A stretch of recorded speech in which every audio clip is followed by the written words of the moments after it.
Bro Andri, ini kita dari tadi ngobrol-ngobrol tentang berbagai sektor ya, banyak pertanyaan juga yang udah masuk nih di kolom question and answer. Hmm. Dan menarik-menarik semua nanti akan kita tanyain satu-satu gitu ya. Tapi sebelumnya gue pengen tanya dulu ini berkaitan dengan IHSG gitu ya. Kan IHSG kita itu tembus di atas 7.000 dalam beberapa hari terakhir dan hari ini malah walaupun dia koreksi dia itu tetap bertahan gitu ya di 7.059. Nah, dari pandangannya Bro Andri, window dressing ini bakal kejadian nggak ya di 2023? Kan di 2022 nggak ada window dressing. Kalau menurut gua sih kayaknya udah lumayan tinggi ya. Kayaknya sih nggak mungkin, Mm-mm.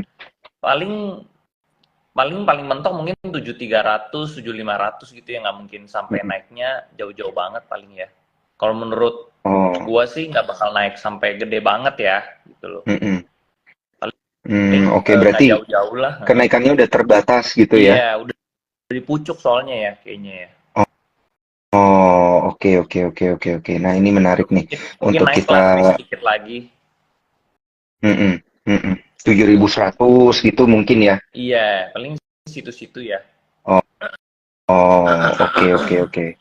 Nah, kalau sebenarnya kalau kita ngelihat kayak gitu, Bro Andri, ini sentimen yang di akhir tahun yang perlu kita perhatiin apa nih? Atau yang biasa ditunggu-tunggu sama Bro Andri sendiri di akhir tahun apa nih untuk sentimennya? Biasa sih memang ada Santa Claus Rally, memang window dressing ya. Cuman eh, soalnya kan kayak sekarang ya SG-nya udah dipucuk. Terus kedua kayak tahun depan ini kan udah mau pemilihan presiden gitu ya. Jadi mungkin orang tuh nggak semua tuh nggak kayak all in gitu loh. Mungkin dia ada sebagian simpan cash, sebagian ini gitu buat lihat tahun tahun depan bagaimana gitu ya. Terus udah gitu mungkin lagi banyak perang juga kali ya. Hmm, Gitu. Jadi kayaknya mungkin hmm. nggak maksimal banget gitu loh masuknya gitu. Oh, oke, oke, oke, oke. Nah, kemudian iya ya ada isu perang juga, ini mempengaruhi harga minyak dan lain Iya, sebagainya gitu ya. Nah, betul, nah betul. kalau Terus tahun depan selain ini ah, ah. politiknya juga bareng Gimana gimana? Amerika. Di Amerika juga pemilihan presiden tahun depan. Indonesia juga kan. Iya, ada dua ya bareng-bareng ya. Ini Betul. artinya bakal jadi sentimen negatif gitu sebenarnya atau lebih ke sentimen positif kalau menurut Bro Andri ini? Kayaknya sih orang jadinya tuh kayak wait and see dulu gitu sebagian. Nggak langsung kayak jor-joran gitu loh masuk saham gitu. Lebih kayak ada Hmm. sedikit rasa takutnya gitu. Tapi mungkin setelah itu kayak lega gitu. Biasanya setelah pemilihan presiden kan langsung bullish ya biasanya gitu. Kalau Hmm. presidennya sesuai harapan sih. Iya, iya, iya, iya, iya. Banyak yang bilang katanya bakal dua putaran ini. Ada yang bilang satu putaran gitu ya kalau di Udah Indonesia. Tapi kayaknya kita harus lihat lagi deh ya nanti gimana. udah kayak tinju dong bro ya. Ada Iya, berapa putaran ya bro ya. iya beneran. Tapi kayaknya bakal seru sih ya. Karena kan ini bukan cuma pemilihan presiden, tapi kayak apa? Ada pemilihan kepala daerah juga gitu ya. Betul, betul, yang nanti harus kita perhatikan di tahun depan. Nah, kalau misalnya kita lihat dari sentimen global gitu, bro, kan kayak suku bunga gitu, ini bakal banyak ngaruh nggak sih buat market kita? kalau menurut gua kayak the Fed gitu itu ngaruhnya kan Mm-mm, jadinya asing masuk gitu ya, masing asing mm-mm, apa si asing masuk ke saham Indonesia, tapi itu biasanya berpengaruh saham-saham blue chip biasanya bro. Gitu. Kalau oke, misalnya oke, oke. kayak saham second liner, third liner gitu, kayak kalau kalau gua kan pribadi masuknya saham yang second liner sama third liner itu kurang Mm-mm, kurang kedampak ya bro ya mm-mm. gitu, karena asing kan biasa masuknya paling sekedar apa blue chipnya aja gitu loh. Oh, oke. Oke, oke, oke. Benar juga sih. Nah, tapi kalau kita ngelihat di akhir tahun ini bakal lebih rame ke blue chip atau second liner juga bisa kena imbas ini, Bro, di akhir tahun ini. eh Kayaknya sih kalau feeling gua sih lebih ke Mm-mm. blue chip ya bro ya biasanya ya. Balik masih tetap ke blue chip gitu ya. Iya. Kalau Bro Andri sendiri kemarin lebih banyak manuvernya di blue chip juga apa di ini kita pengen mengetahui strateginya Bro Andri. Kalau gua lebih di second liner, third liner sih bro ya. Kalau Oh, iya blue ya, chip oke. gue Karena jarang masuk soalnya growth-nya kecil. iya, iya, iya, iya, benar, benar. Kalau mau growth gede memang harus berani ke second liner, agak lebih berani sedikit gitu ya, Bro ya. Betul, betul, betul, betul. Iya, oke, oke, oke. Nah, sebelum saya lanjut nanya ke Bro Andri lagi, nih jangan lupa teman-teman masukin dulu pertanyaannya di kolom question and answer. Nanti akan saya tanyain satu-satu. Tapi ini di bagian komen juga udah mulai rame ya. Banyak yang tanya tentang friend, banyak yang tanya tentang pani, banyak yang tanya juga. Oh, ini banyak nih friend nih yang nanya. Mungkin akan kita tanyain satu-satu nanti ya. Dan juga jangan lupa bagi yang belum bertransaksi dengan menggunakan aplikasi Spot, daftarnya via ifrom.sukorsekuritas.com. Oke, Bro Andri, ini langsung aja nih kita tanya-tanya berkaitan langsung dengan eh, saham dan juga sektor-sektor menarik gitu ya di akhir tahun 2023 ini. Nah, ini kan teman-teman pasti udah pada tahu gitu ya bahwa Bro Andri ini kita juga udah pernah IG live gitu ya bahwa Bro Andri ini tidak mau kehilangan momentum di saham tani gitu.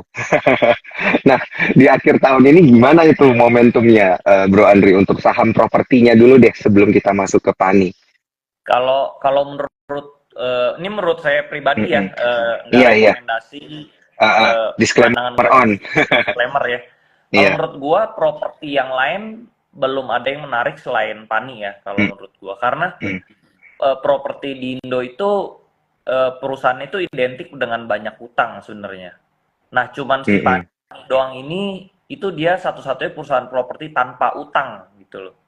Dan mm, mm, story dan lahannya itu masih besar dan masih berkembang gitu loh. Kalau yang lain tuh rata-rata kayak udah di pucuk gitu, udah selesai pertumbuhannya gitu dan utangnya juga gede gitu loh. mm. Jadi eh, jadi kalau properti tetap paling menarik sih menurut gua Pani ya. Kalau yang lain menurut gua Mm. belum ada yang menarik gitu loh. Oke, oke, oke. Ada yang bilang strateginya ini katanya nanti mau mirip-mirip kayak brand gitu, dijual di global index. Nah, itu bener nggak tuh menurut Bro Andri? Dan kalau memang bener, ini ada pas banget nih ada yang nanya target market cap-nya berapa katanya. Kalau target marketnya si Salim ya, saya nggak tahu ya di Iya. berapa ya. Ya mungkin di seratusan T ke atas kali ya, di seratusan T Mm-mm. ke atas ya.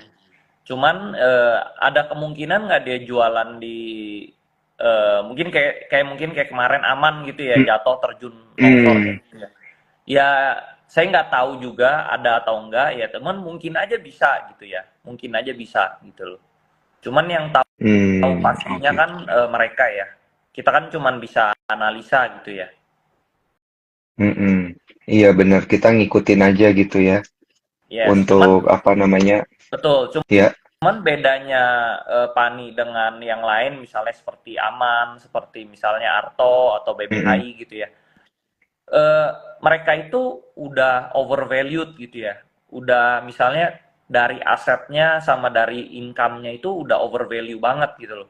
Kalau bedanya sama Pani itu dia tuh masih punya aset tuh banyak, masih kayak jauh lebih gede gitu. Yang masuk di sekarang itu baru 1.000-an lebih gitu loh. Sedangkan kenyataannya peak itu sekarang udah hampir 10.000 hektar lebih gitu. Gitu. Jadi Mm. Pani itu nggak bisa jatuhnya tuh nggak bisa terlalu dalam gitu loh. Turunnya nggak Iya. bisa terlalu karena dia di backing sama ada aset yang nilainya tuh besar gitu loh. Seperti Oh, oke.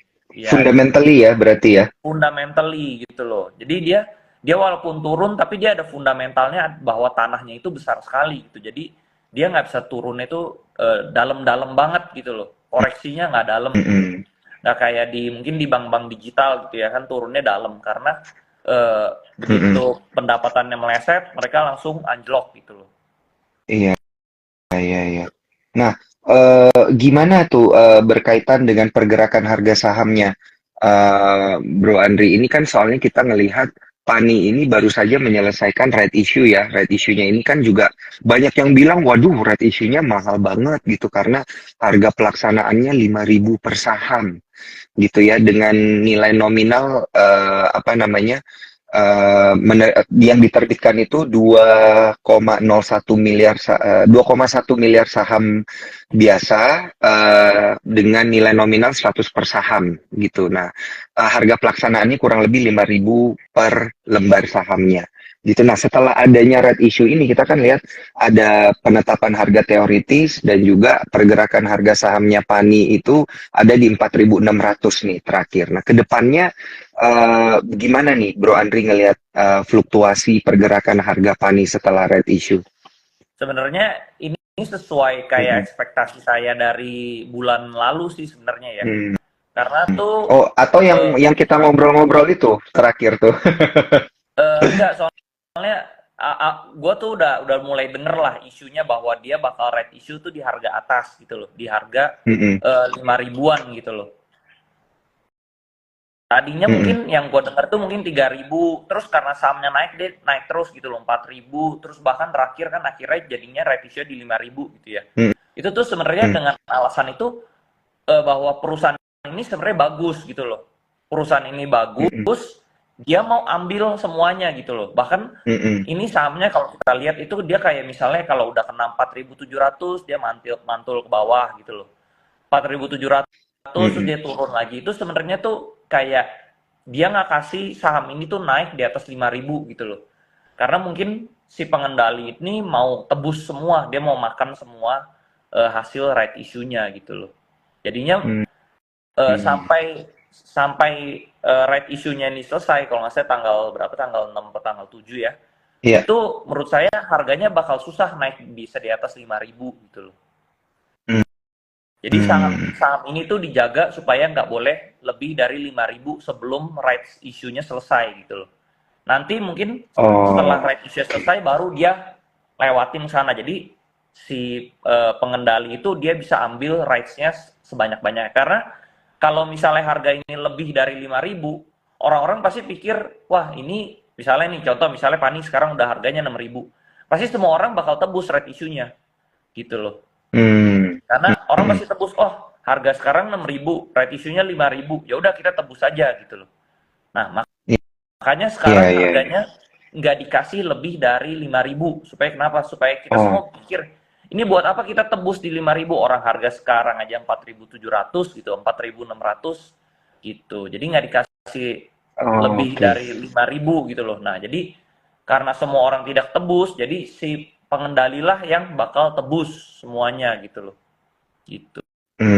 Gitu Dia ya. tebus semua, Jadi, dia makan oh, semua gitu. Nah, itu tapi membuktikan kan bahwa si owner itu yakin loh perusahaan ini tuh bagus gitu. Iya, dia aja berani tebus di harga atas gitu.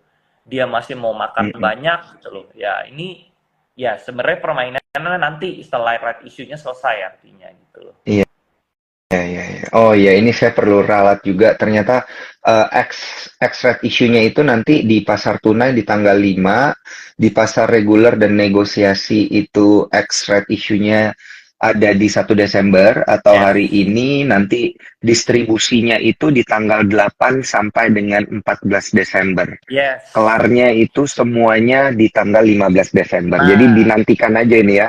nah itu mungkin dari tanggal 15 itu mungkin baru wah dia dapat eh, barangnya mulai banyak kan karena dia kan dapat barang dia tebus semua barang dia nambah jadi banyak mungkin kepemilikan dia mungkin dari tadinya dari sekarang 88 mungkin jadi 90-an 91 belum kalau yang dia pakai nama-nama nomini mungkin ya bisa 95% lah dia pegang semua sahamnya sebenarnya.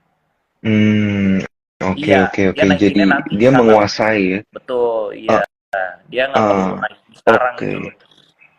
Itu lumayan kan Iya, iya, iya. misalnya Tapi 2-3% lagi kan ya bisa dia bisa tebus bahkan 2-3% berapa triliun kan bisa sekitar 1 sampai 2 triliunan kan. mm-mm. Betul, betul, betul. Oh Jadi gitu ya. Berarti untuk pergerakan pani. betul. Jadi permainannya itu ini dibalik kalau misalnya misalnya RI sebelumnya itu permainannya mungkin naiknya sebelum RI ya. Nah, kalau yang ini Mm-mm. mungkin setelah RI gitu loh.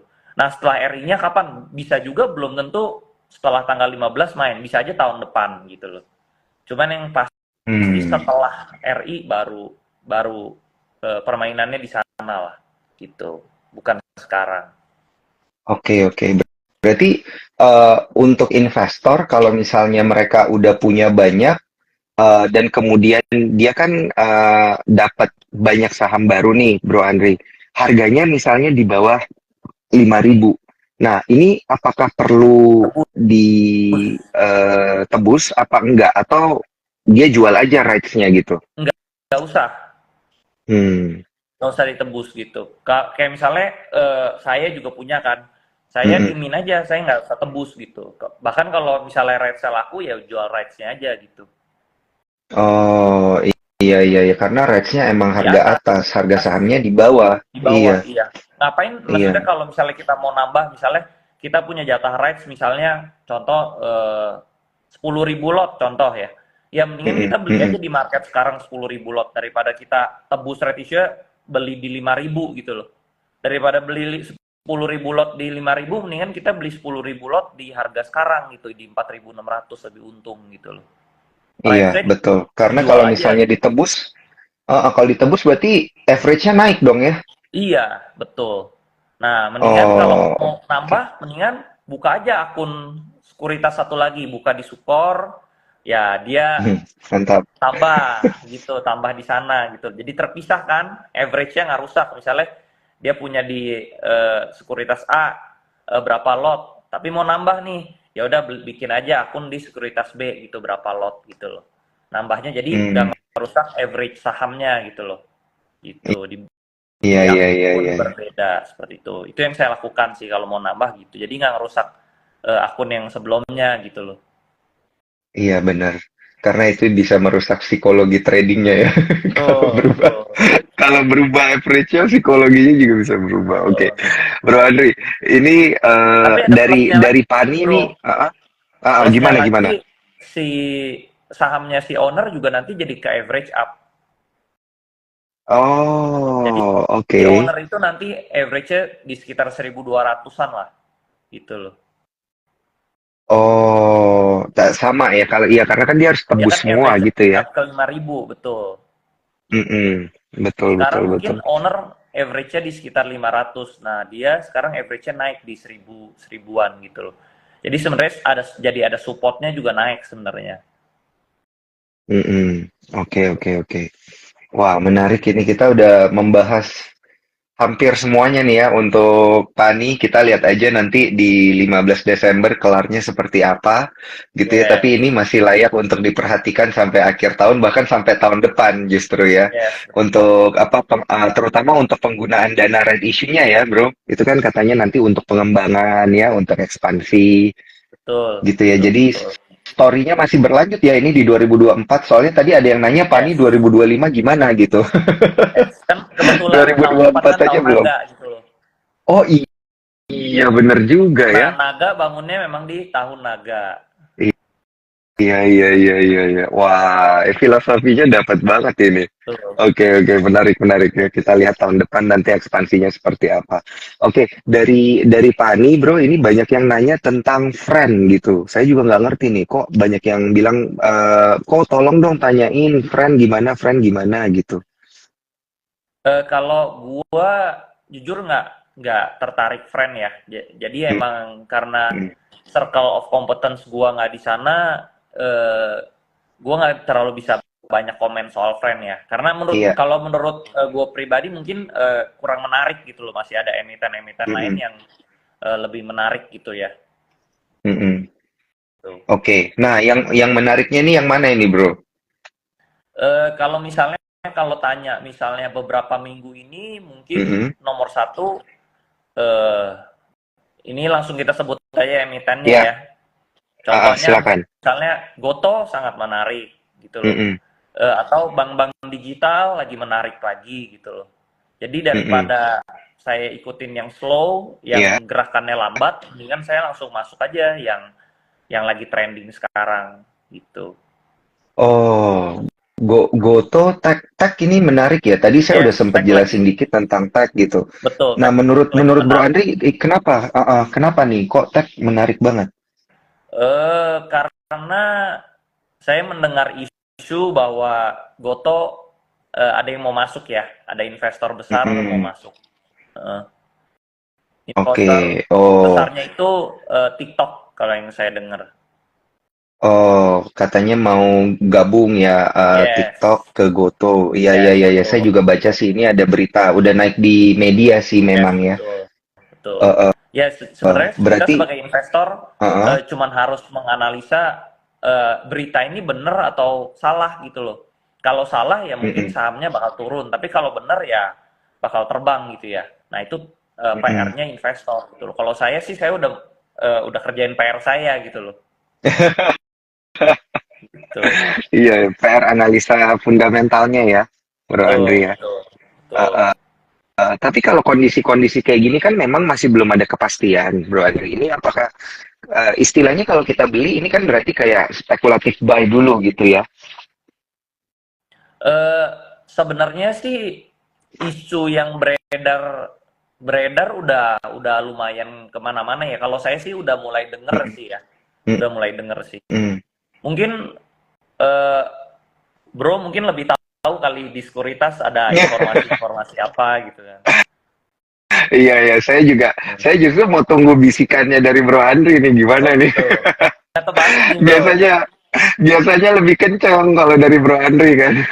Ya kalau saya sih dengarnya Oke. positif ya, ke arah yang positif gitu loh. Iya, iya, iya, iya.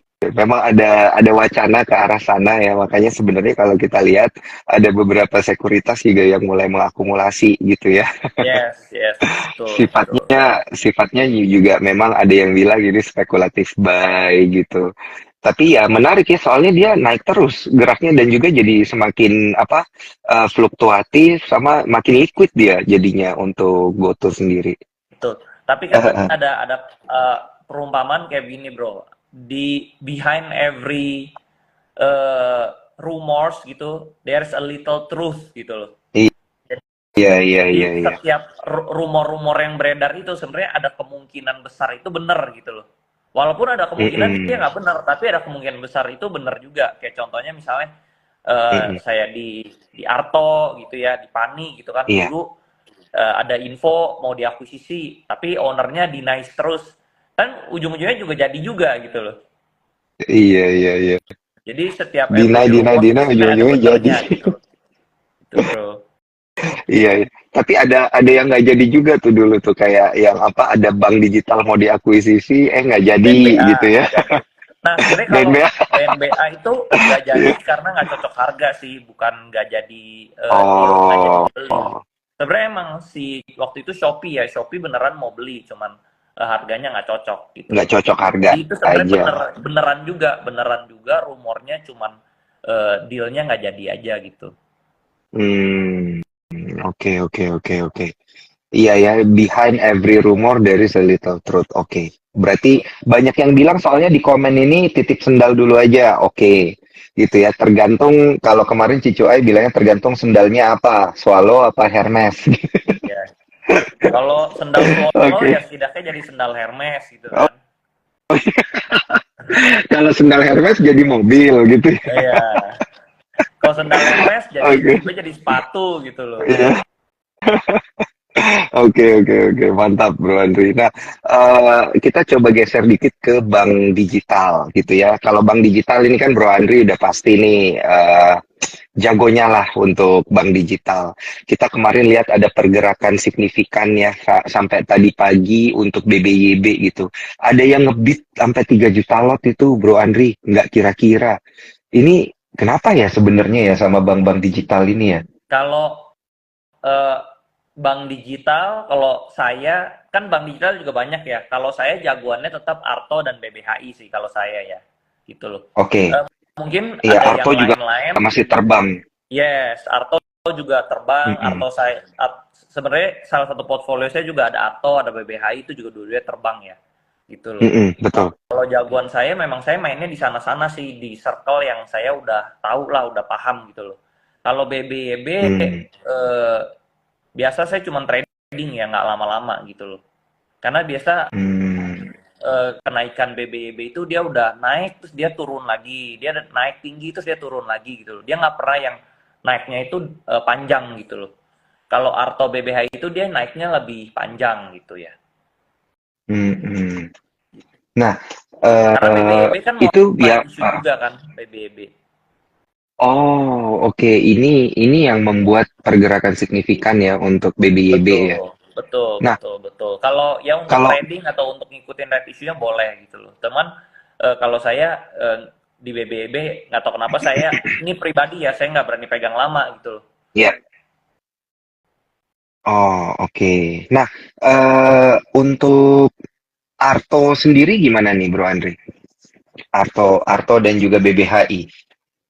Sebenarnya kalau di antara Arto dan BBHI mungkin Arto lebih menarik karena kan tadi Goto itu kan si Arto ini kan juga grup-grupnya Goto sebenarnya. Mm-mm. Gitu loh. Jadi ya kalau Oh, Gotonya terbang ya keciprat dia. ikut dia ya. Iya, Kalau betul. kalau BBHI sendiri ini gimana, Bro Andri? Kalau PBHI sebenarnya masih menarik kalau misalnya napasnya panjang, hold periodnya panjang itu menurut saya masih ada yang menarik. Hmm, oke, nafasnya masih panjang, BBHI masih bisa ikut ya. Betul, betul, betul. Oke.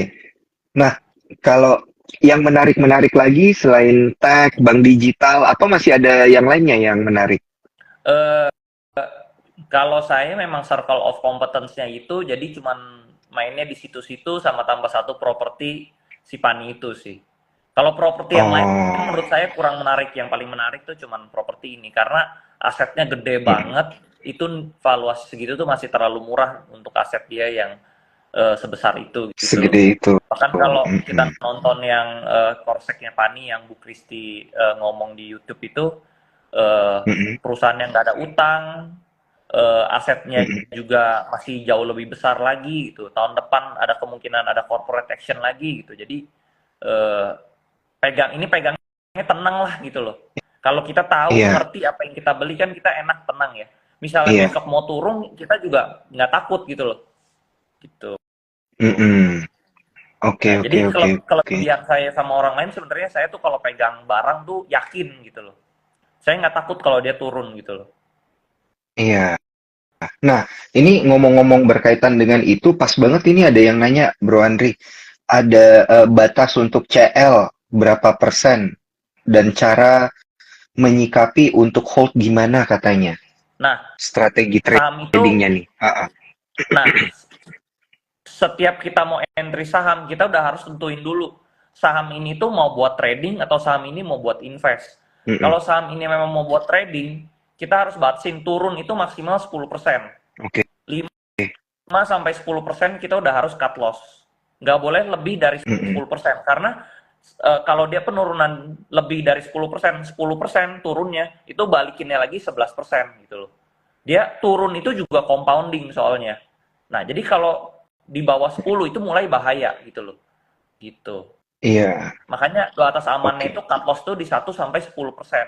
Lebih dari 10% itu dia compounding. Jadi contohnya misalnya kalau apalagi udah turunnya sampai 50% ya. Iya, Itu buat balikin keuntungannya itu harus 100% gitu loh. Jadi contohnya misalnya 1 miliar rugi 50%, 500 juta, 500 juta itu butuh 100% buat balik ke 1 miliar ke lagi satu gitu loh. miliar. Iya, iya. Yes. Jadi Dan ini bahayanya itu. udah Jadi dialami. betul. Jadi batas cut loss kalau trading itu di 5 sampai 10% gitu loh. Gitu. Nah, 5 sampai sepuluh kalau kita persen. Oke.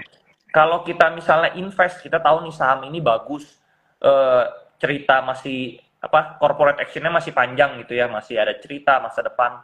Terus kita bisa hitung valuasi, oh valuasinya dibanding harga masa depannya ini masih lebih murah. Ya udah, kita turun kita hold gitu loh. Nah, turun juga sama. Jangan misalnya kita mau averaging down, jangan setiap kali turun kita averaging, turun averaging duitnya habis gitu loh. Averaging juga sama. Tunggu di bawah 10% baru kita averaging. Kalau dia masih cuman turun 5%, 7%, itu diemin aja gitu loh. Gitu. Jadi Iya, Nggak iya, setiap turun iya. juga kita averaging. Tunggu dia turun makin dalam baru kita averaging gitu loh. Tapi kita tahu Mm-mm. perusahaan ini ke depannya bagus, begitu naik pasti ketarik semuanya gitu, dapat semua keuntungannya gitu. Oh, oke, oke, oke. Iya, ya ini strategi juga supaya nggak FOMO ya Tuh, di tengah kondisi saham yang fluktuatif. Karena kan biasa ada saham yang kita tahu ke depannya itu dia bagus gitu, tapi strategi kita salah gitu betul, ya. Jadinya betul, ya cut loss mulu gitu. betul, Kena mental lama-lama kalau kayak betul. gitu. Jadi saham Oke. memang ditentukan dua sih dari Mm-mm. awal, yang nggak semua saham itu cocok buat invest, nggak semua saham itu cocok untuk trading sebenarnya. Jadi setiap Hmm, kita entry kita udah harus tahu nih, ini saham ini bisa buat long term nggak? Kalau nggak bisa ya udah buat trading aja gitu. oke. Oke, oke, oke, oke. Paham, paham. Mantap. Nah, ini ada pertanyaan-pertanyaan menarik juga dari Cuan Troopers gitu ya, yang lainnya. Nah, Bro Andri, apakah sempat ngelihat ke saham-saham yang berkaitan dengan komoditi? Gitu kayak misalnya emas atau perminyakan gitu ya, renewable energy kan ada kayak brand aman yang kemarin geraknya signifikan gitu. Nah, saham-saham kayak gini Bro Andri lihat menarik juga nggak nih untuk diikutin? Itu menarik sih, saya kadang juga suka ikut-ikut masuk ya di Hmm, hmm, brand, di cuan gitu ya. Eh, hmm, Cuman nggak berani pegang lama gitu karena menurut saya udah overvalue. hmm, Nah, kalau itu saya kategorinya saham trading gitu ya. Kita masuk hmm, riding hmm. the wave, udah untung kita ambil ambil keuntungannya dulu gitu loh. Gitu. Itu Oh, kalau menurut saya saham saham yang overvalued menurut saya itu lebih baik untuk saham trading dibanding saham buat hold gitu loh. oh, oke, oke, oke, oke. Kalau dia masih under value ya udah hold gitu ya, Bisa hold, jangka betul. panjang. Betul. Oke. Karena holdnya tenang gitu loh. Kalau misalnya yang kayak misalnya brand gitu ya. Dia naik terus gitu, tapi kita nggak tahu nih tingginya setinggi apa gitu. Ya udah kita cabut dulu aja gitu, terjun payung dulu karena udah tinggi gitu loh. Hmm, Kalau besok dia hmm. lebih tinggi lagi ya udah masuk lagi, keluar lagi gitu loh. Ikut keluar masuk Iya. aja gitu loh. Kalau yang saham overvalued ya. Oke, ini ada yang nanya kalau Goto trading atau invest katanya. Goto story-nya belum selesai, saya masih invest kalau Goto ya. Oh, oh, masih di hold ya, berarti ya. Tuh. Goto Nah, kalau misalnya kita trading ya, banyak nih uh-uh, teman-teman ya trading di Goto kan karena Goto itu enaknya dia liquid. Tapi kalau kita mm, trading di saham yang cocoknya buat hold itu untungnya tidak maksimal gitu loh. mm, Kayak contohnya mm, Goto, dia kan bit apa gede banget ya eh, uangnya ya, satu satu tiknya aja bisa 40-an miliar gitu ya. Nah, mm, jadi paling kenaikan sehari paling cuma satu dua tik gitu loh. Kalau kita trading di satu dua tik kita udah take profit, ya kapan kayanya gitu. Terus turun kita cut loss, nanti dia naik lagi kita take profit, turun lagi kita cut loss. Ya nggak kaya-kaya bro gitu loh. Nah jadi kita ada harus tahu story-nya gitu. Kalau misalnya Goto ada story bagus, beli hold gitu loh. Jangan baru untung sedikit di take profit, untung dikit di take profit gitu ya. Nggak maksimal gitu. Untung tetap untung tapi nggak maksimal gitu. Contoh kayak misalnya mm. di Pani gitu ya atau di Arto gitu ya. Ada orang tuh keluar masuk masuk untung berapa persen keluar masuk berapa persen keluar gitu. Ya dia juga untung tapi untungnya tidak maksimal bro, dibanding kalau kita beli kita diem sampai story-nya selesai baru kita cabut itu lebih maksimal keuntungannya seperti itu. Mm. Berarti ini kalau ada cerita kayak Goto kayak gini, itu holdnya itu sampai nanti benar-benar ada informasi atau keterbukaan informasi bahwa benar Yes, nih ya eh, si misalnya kayak TikTok dan Goto itu berhubung gitu ya, keluar keterbukaan informasi itu baru kita sell on news gitu ya, berarti ya. betul. Nggak Mhm, nggak harus sell on news juga ya. Bisa misalnya kalau misalnya tidak sesuai ekspektasi mungkin kita bisa sell on news. Tapi kalau misalnya mhm, beritanya bagus kita bisa hitung tuh misalnya si investor itu masuknya berapa persen. Kita bisa hitung oh valuasinya digabungin kira-kira dia bisa dapat di market cap di berapa gitu. Misalnya kita punya oh market cap dia bisa naik nih jadi segini ya. Kita mungkin bisa tahan juga sih gitu.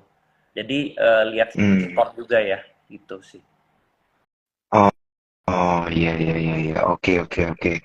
Wah, ini ngobrol-ngobrol sama Bro Andri nggak berasa waktunya sudah mau habis ya. Untuk para cuan troopers ini banyak banget yang nanya, udah bahas ini belum katanya Pani. Nah, kita udah bahas Pani dari tadi ya, di awal-awal kita udah bahas. Jadi untuk teman-teman yang belum sempat menyaksikan tadi telat, langsung aja nanti cari di Instagramnya Sukor ya. Dan juga ada yang nanya tadi ya, yang nanya tadi berkaitan dengan kenapa sih Bro Andri itu dipanggilnya Sleeping Dragon katanya. Nah, ini nih ada ceritanya ya. Ceritanya ini bisa dicari nanti di YouTube-nya Sukor gitu. Karena kita udah pernah ada Sukor Coffee Talk bareng Bro Andri, di situ diceritain semua. Jadi nanti dicari di sana. IG Live kita juga bisa dicari via YouTube dan juga via Spotify. Jadi ada Instagram Sukor, YouTube Sukor, dan juga Spotify Sukor untuk mencari informasi berkaitan dengan IG Live ini. Nah, ini berkaitan waktunya sudah habis, Bro Andri.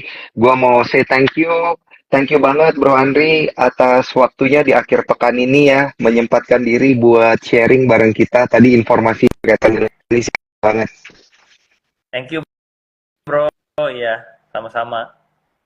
Thank you, thank you, thank you. Semoga bisa IG live lagi ya nanti ya Bro ya. Siap bro.